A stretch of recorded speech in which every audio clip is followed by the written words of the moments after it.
যদি চলচ্চিত্রে কাজ করা হয় তাহলে কেমন গল্পের বা কোন বিষয়গুলোকে দেখে আসলে কাজ করবেন? আমার একটু থ্রিলার এসব গল্প খুব পছন্দ, ভালো লাগে। আমি মুভি, সিরিজ এগুলো একটু থ্রিলার টাইপের দেখি। তো আমার রোমান্টিক খুব একটা বেশি কেন জানি টানে না, আমি জানি না।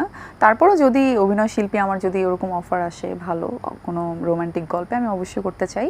কিন্তু আমি সবসময় একটু চ্যালেঞ্জিং, হ্যাঁ আমার সবসময় চ্যালেঞ্জ দিতে খুব ভালো লাগে। একটু অ্যাকশন, থ্রিলার, মিস্টেরিয়াস এইসব গল্পে কাজ করার খুব ইচ্ছা আছে।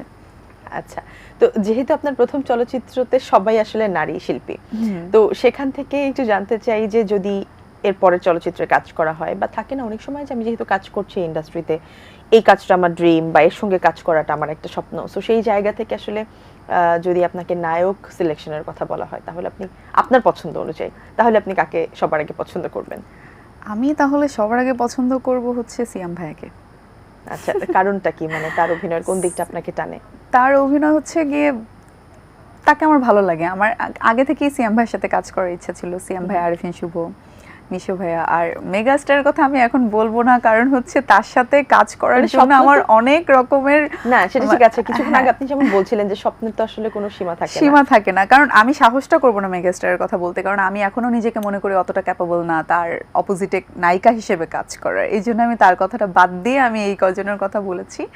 আর তো এটা আমার ড্রিম, আর যদি হয় তাহলে হলো, কোনো সমস্যা নেই। মানে মোটামুটি বিষয়টা হচ্ছে যে চলচ্চিত্র ইন্ডাস্ট্রিতে এখন যারা যারা আছে প্রমিনেন্ট, সবাই করুক, সবার শেষে মেগাস্টারের সাথে গিয়ে কাজটা হোক, ততদিন আমি নিজেকে আরো পলিশ করে ফেলবো। রাইট। আচ্ছা, আপনার চলচ্চিত্র বা আপনার কাজ কি পরিবার দেখে কিনা?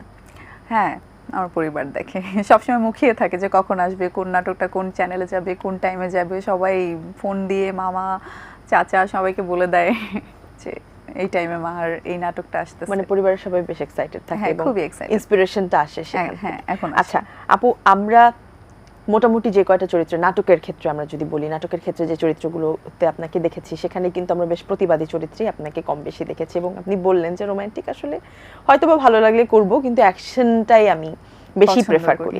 এটা কেন? আপনি নিজে খুব চঞ্চল মানুষ, এই জন্য আপনার কাছে মনে হয় যে এমন ক্যারেক্টার প্লে করা আপনার জন্য ইজি? আমি আসলে আমার রিয়েল লাইফে একটু প্রতিবাদী টাইপেরই, ছোটবেলা থেকে, একদম ছোটবেলা থেকে।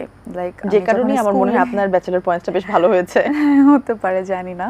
আমি ছোটবেলায় স্কুলেও যখন যেতাম, যদি দেখতাম রাস্তাঘাটে কোনো কুকুর বা কোনো কিছু, মানে তার উপরে কোনো নির্যাতন হয়, আমি ভয়েস রেজ করতাম সব সময়। কে কখন কার সাথে আমি এটা চোখে দেখতাম না।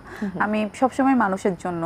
আমার এমনও মনে আছে যে যদি কোনো বয়স্ক যারা যে ভিক্ষা যেত রাস্তাঘাটে দেখতাম, বা বাসায় এসে এসে চাল নিয়ে যেত একটু একটু করে, তাদেরকে যদি দেখতাম যে হাঁটতে পারছে না, অনেক বুড়ো, আমি না কাঁদতাম তাদেরকে দেখে, যে মানুষের জীবনে এমনও হয়, তারা রাস্তাঘাটে বৃষ্টিতে ভিজতেছে, তাদের একটা থাকার জায়গা নেই, খাওয়ার জায়গা নেই, কাপড় নেই। তো এই জিনিসগুলো আমার অনেক টানে, আমি অনেক ইমোশনাল পার্সন, তো এই কারণে। তো ওই জন্য আমার মানুষের কষ্ট দেখলে আমি আসলে সহ্য করতে পারি না। মানুষ কেন, যে কোনো জীবের কষ্ট দেখলে আমি আসলে সহ্য করতে পারি না, আমি তখন সেটা প্রতিবাদ করি, যারা অবিচার করে তাদের প্রতি।